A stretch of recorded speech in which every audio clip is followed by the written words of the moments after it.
turns head. Let's just go through it together or watch me. So remember, you hear me talk about Neikong is less about calisthenics and more about cultivating a connected way of moving or a connected way of feeling your body. Because Tai Chi, moving Tai Chi, is connected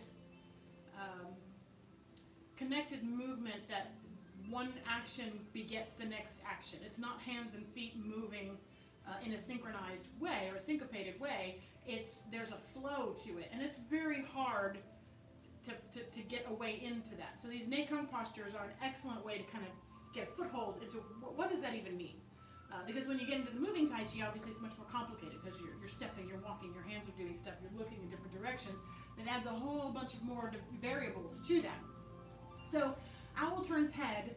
At first you think, I got my hands on my hips and I'm looking over here and I'm looking over here. Well, kind of, but there's definitely more to it going on. So, and all of that is incumbent upon getting the alignment correct. So, I've got my feet maybe a little wider than shoulder width, but I still have my toes turned in. I'm going to sit back like I would an embracing horse. I'm going to get my tuck. I'm going to have my head suspended, my chest concave, rounded. Now, not rounded like a big shrug, because notice that puts a lot of strain on my neck, but just thinking rounded. Got my hands on my hips, and I don't know if you can see, but I'm rounding a little bit, so kind of not rounding, rounding, but I'm not rounding. See the difference? I've got my tuck.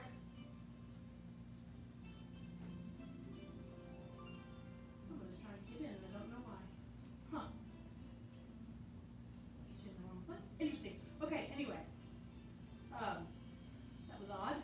Owl turns head. Watch it come at you. Head suspended. Chin tucked. Rounded. Pelvis tucked.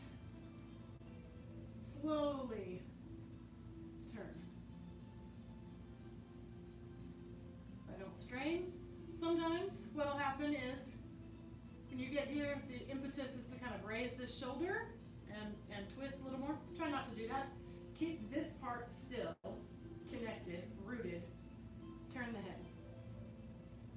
Now, if I've done that correctly, with time, I feel that in both of my pinkies. I feel that connection, that in this case it's a fascia stretch, but I feel that connectedness. When you get here, slowly switch to the other side.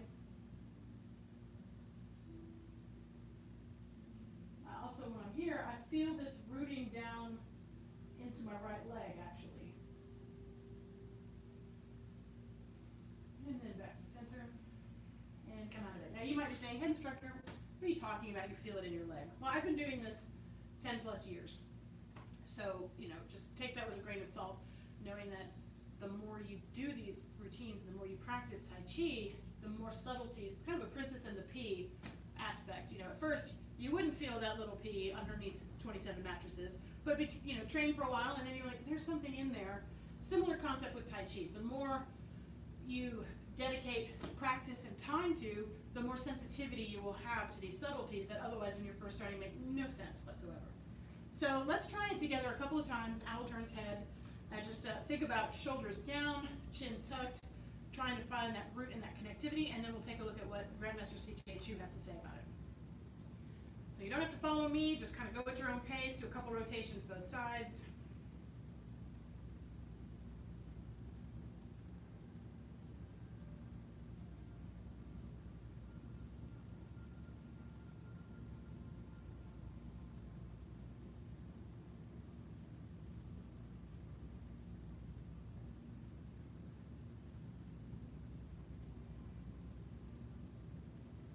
Notice I don't let my chin come up when I turn.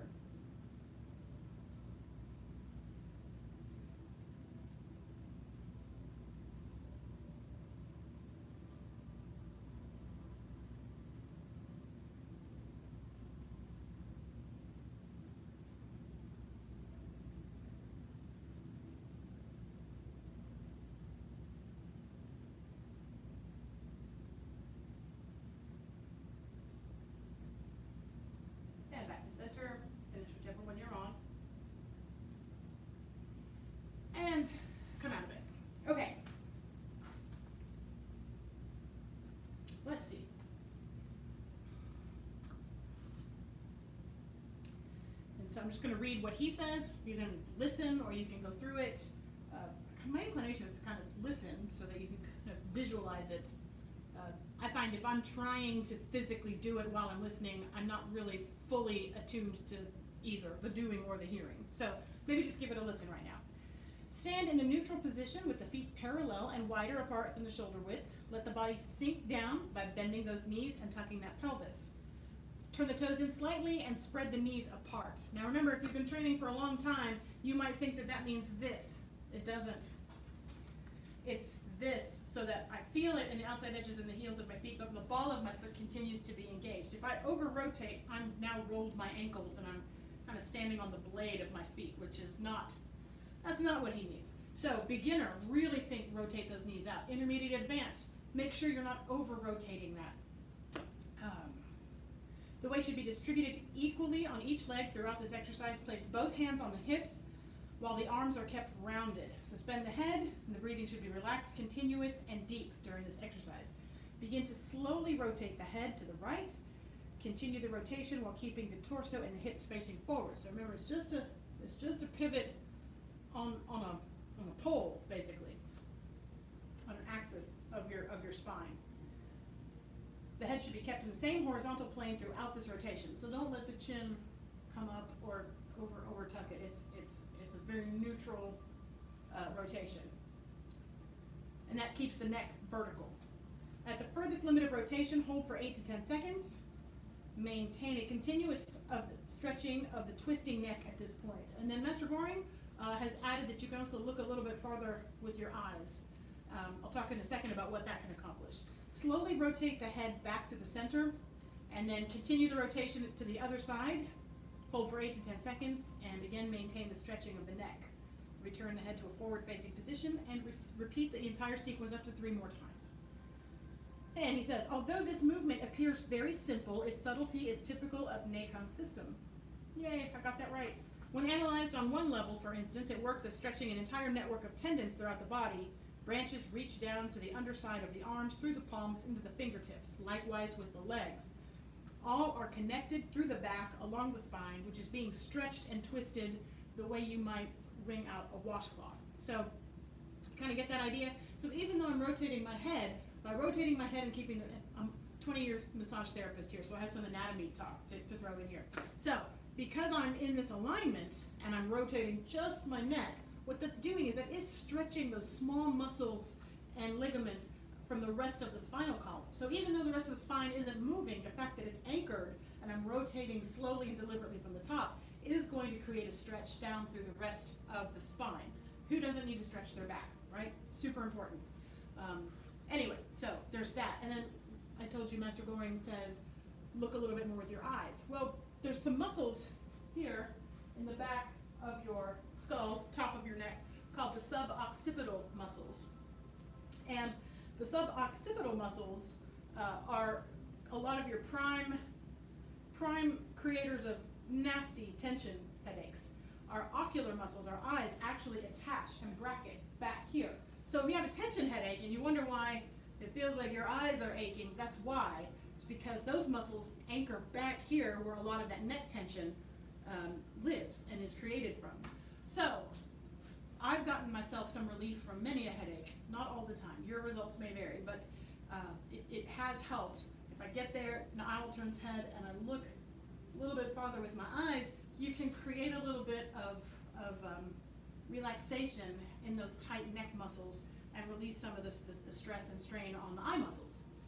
Crazy, like you didn't know your eyes attached to the back of your head, did you? That blew my mind when I took anatomy and physiology. I was like, what? Yeah, they attach to the back of your head. So that's a little added tool that you can use with owl turns head. You get here, rotate, look a little more with your eyes, and then notice, you know, if you feel a looseness kind of in your scalp, eye, and head area, or give it a try if you have a headache.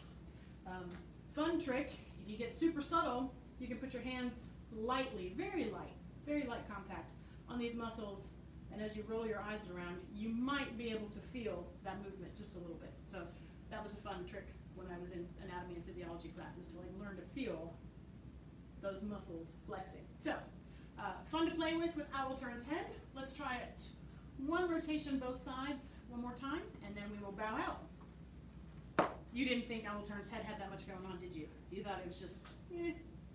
There's a lot. Okay, one more time each side. You don't have to stay with me. And go.